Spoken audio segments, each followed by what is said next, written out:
Hey folks, and welcome back to the channel. So today I'm going to be taking a look at a little bit of the warning interview that took place with ShipRocked several months before they actually did the ShipRocked gig back in, I think, February of 2024, where they actually went out on a ship, like so many musicians do, and performed a set or two over the course of a week. I think it was 2 sets, and then maybe they also were part of the encore performance. It was an interesting thing. We haven't actually seen it yet because it was happening right about the time we were discovering the band, so there were plenty of other things to check out. And it's a pretty lengthy interview. I'm not going to look at the whole thing. I'm going to get it started. And if people like it, maybe I'll come back to it at a later time, okay, to continue. But for now, I just thought it would be an interesting thing just to see what was going on at this point. It came out in September of 2023, so not too long after another triumphant European tour. Actually, the very first one they ever had, so maybe they'll talk about that a little bit, I don't know. But I thought it would just be a great thing to look at, so I'm going to do that today. If you're not already subscribed to the channel, just know I'm always looking at non-music content that features bands that are touring today. So if that interests you, please subscribe so you won't miss anything. I do interviews once in a while, too. So, all right, let's go ahead and check this out. Lovely ladies of The Warning with us here tonight. And They will there be they are. joining us on ShipRocked 2024, and it is so great to have y'all on the program. Rudy's on Thank too, you of again for course. Joining. I understand that you guys have had a long journey where you mentioned to me you are finally back home in Mexico. What brought you back home? Where have you been this whole time? Carne asada. Wow, Where okay. have we Not been. Yeah. That would be the question. No. We just came back from Europe and the US.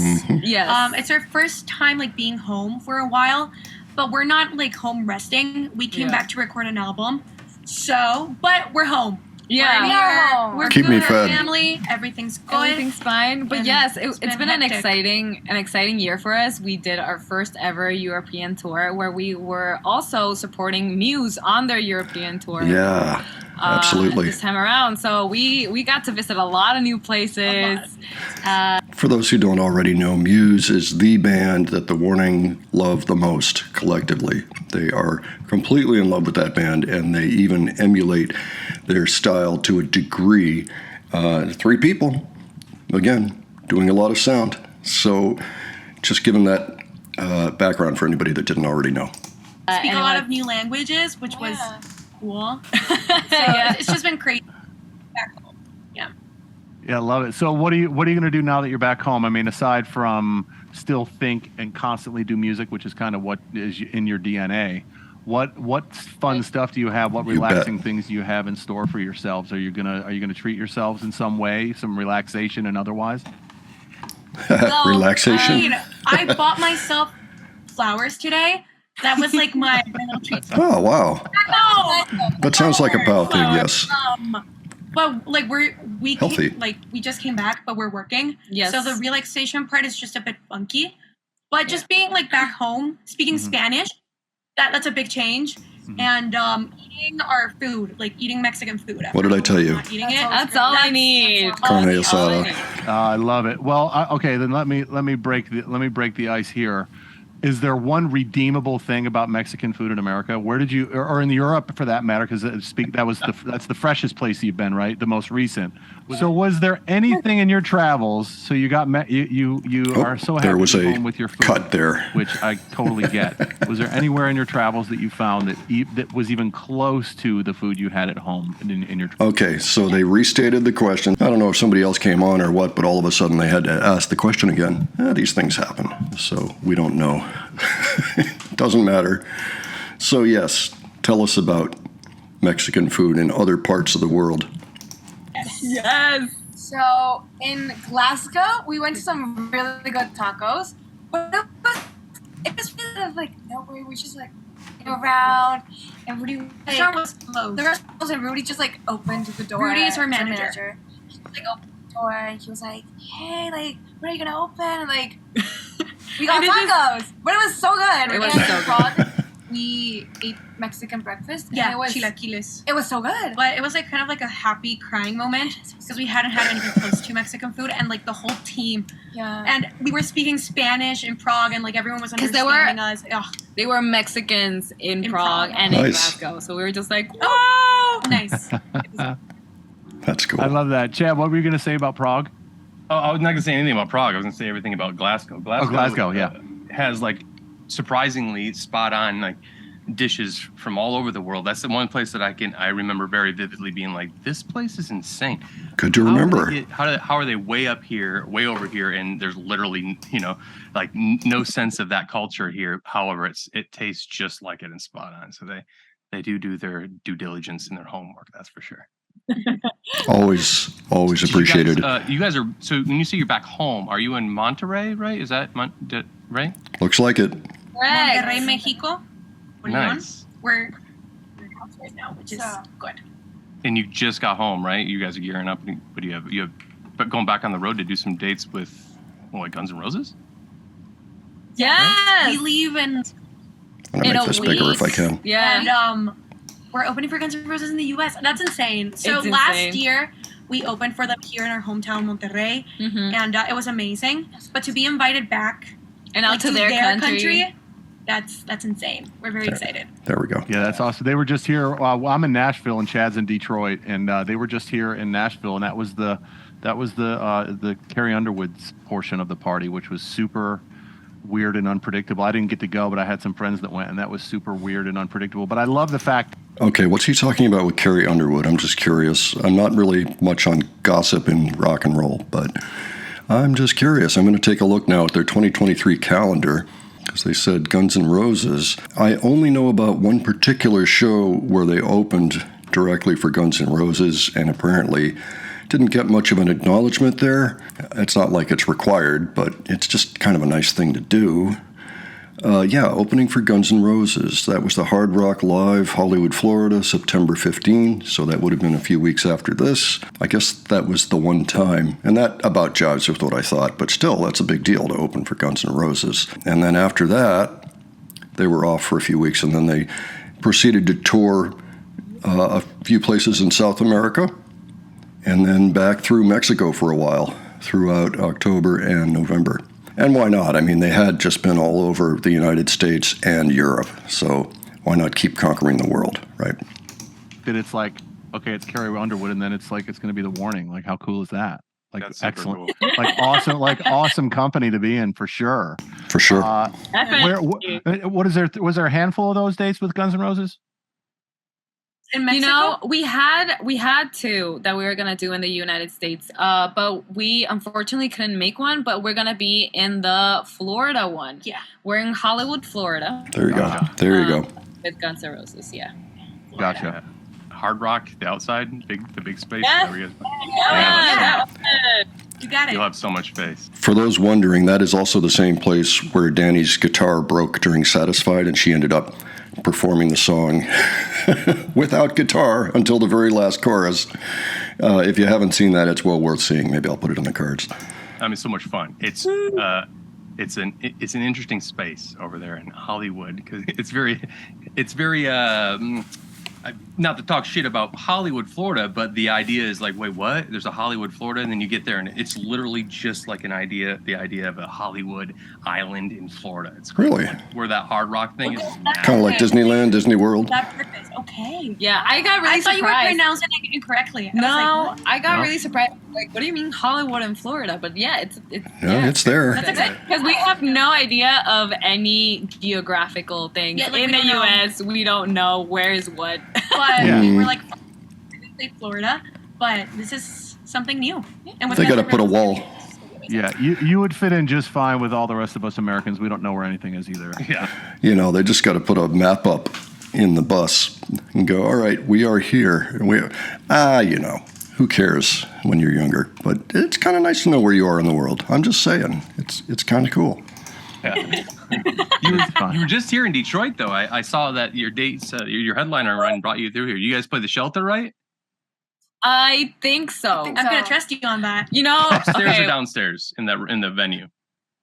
Oh, the show. Yeah, no, upstairs. I remember You that. got I remember that. You got moved up. That's awesome. That's huge. Yeah. Oh, I remember. Okay, I got Yes. lost in that venue. They're talking about St. Andrew's Hall, and it would have been in August on the 16th. Yeah, okay. And it was supposed to be at the shelter, and it got moved to St. Andrew's Hall. That's what it looks like to me. Yeah. Yes. Yeah. It's right down the street from me, Guys- so I saw it hit, you guys played there just like recently. I was like, dang, I wish I would have Oh. been able to go to the show. It's cool. Yeah, and it was a very like tight tour. We did like 8 dates in 10 days, so we were Yikes. just like I mixed. Yeah, Every that's why I was single like, I'm venue, sorry, I was but don't like, remember. where were we? But I Where remember that. am I? I remember that. Yeah. One of the interesting, well, the reason why I brought it up in general is an interesting thing that I don't know if you would even know, being from Mexico, but so Eminem, who's obviously from Detroit, that movie 8 Mile, I don't know if you've ever seen it. Oh, yeah. The battle rap scenes, those are all shot in that. That's from that venue that you guys play. Yeah. Well then, The one below, Yeah. I didn't know. But did when know we this got one there, Charles was telling me okay. that happened. I was just like, oh, really? Nice. the ghost of Eminem all over the Lore, place. I wanted to spread along. Eminem is still alive, but you know what I mean. How about you, Al? You got any lore? Which kind of lore? I don't Folklore? know. Yeah, I mean, I think Ali thought, uh-oh. I've been a fan of listening to the songs you guys always populate. For those who don't know, Ali tends to lean back a little bit in the interviews, kind of like, yeah, I'll let my sisters go. If you ask me a direct question, I will answer it. Otherwise, yeah, my sisters can do it. So I saw her perk up like, uh-oh. But no, it was the other Al McManus. All right. The algorithm knows me well because every time you release something, it always ends up in my release radar every single time. Yes. And, yeah. I work with an act called Zero in 9 through 6 that you guys had done that collab. Yeah. And I thought that was really I cool. thought I recognized that. Grandson, right? It was another ShipRocked Yes. alum as well. Yeah. Yeah. There's so many weird tie-ins with ShipRocked too. Yeah, really. I mean, Hailstorm there's Tour. Yeah, there's several of those that came up. Okay, so it's my understanding they hadn't done ShipRocked yet, but it was coming. They were booked, and it was coming in January, February, and this is September, early September. People correct me if I'm wrong. Oh, look at that. They've got the date right on the bottom. You can't see it because of the way I've put the screen together, but it's August 29 that this interview happened. Okay, good to know. When I was digging around on y'all too, it's going to be super cool. We can't wait for you guys to be able to go experience this thing and For sure. and really dive in. I think our guests are just gonna Okay. love y'all. So, Makes sense. We're very excited about it. We're really looking- Yes. what does the songwriting look like for you guys? Because it feels to me like you really kind of work on that really hard. We do. Yes. And, we take it very seriously. The reason why we really became a band and we were like, okay, let's continue doing this, was because we started writing. So it has been it's really fun to see how this process has evolved, because we started writing when we were kids. I think I Literally. was 12, you were 9, and Danny was Little 14. kids, yes. So as we've grown up, the process has also changed, and the things that we talk about have changed as well. I don't know if you want to talk a little bit about the process. It varies a lot. It from varies a song to lot, but song. most of the time, Pau really sits in the piano, which is interesting because most of the songs start out as ballads on a piano, and then we just kind of rockify them together. The Mortify. process involves a lot of different opinions as well, because we each have things that we think should be. I think as sisters, it's the one process where we fight to the most. Yes. In all of our in we every bicker. sense. Yeah. It's petty sometimes. Yeah. But I feel like because we are sisters, we can really communicate properly during the songwriting process, which I feel like it's so important. And also there's sometimes it's really hard to communicate what you're seeing in your head or what you're hearing. And because we know each other so well, we can kind of get it and move a song towards that point. But She's talking telepathy, the sister telepathy. See, it is a secret weapon for them. They can use it to their advantage live or while composing new material. Totally makes sense to me. And I also noted that Ali, we finally heard her pipe in right there. Yes, we have disagreements. You know what, though? The songs keep coming out so well that they must have a good way to resolve them. I mean, it appears they're doing everything right. So there may be a process, but it's a successful one. Recently, like this year, we've been writing a lot with other people. Yes. And it's like our first time doing that. And it's been like funky. Not funky like in a bad way, but like opening up that process to more people, because it's always been very personal for us, because it's us sisters, our opinions, and now strangers who we've never met and we've just known for 2 hours. We don't know their brains, where they're going. We're so not it's just like- writing with other people. Yeah, that's a challenge. It's been awesome. Yeah. Like hearing all those new opinions and different points of view over the same thing, it's always just like so awesome. So now that we're writing new music and we're about to hit the studio and actually record it, we're very excited to see how these new processes will translate into the actual album. I think that Pau is very good at saying things diplomatically that might have been a little tougher at first. I'm sure it had to be a little bit anxiety-inducing to start working with other people, especially if you don't know them, because it's true. It does make a difference. I know that it's common in the music industry today, but then again, the results are what matter. And honestly, I think The Warning are getting the best results for original music of any band that I know of right now out there. And I don't say that lightly. There's some good musicianship going on out there, some good composition, but they're just doing such an excellent job. And this was also the album Keep Me Fed, where they really learned how to work with other people, and they worked with numerous teams of other people and ended up with only 12 songs on the record, but I'm sure they wrote more or started more and probably met more than a dozen different writing people or teams. And, of course, their producer got a lot of credits, too. So it was different. The new album coming, Everything's Falling, that's the one where we see how they have adapted to that situation, because they had more time than they did for Keep Me Fed, which was mostly written in between tour dates, you know, with people they didn't know. And now they've got some people they know they like working with. They're using the same producer, and they actually had time off to do the album. And so far, the results sound good. We've heard 3 songs, plus a teaser for 1 more. And so far, so good. We're just going to have to see what happens.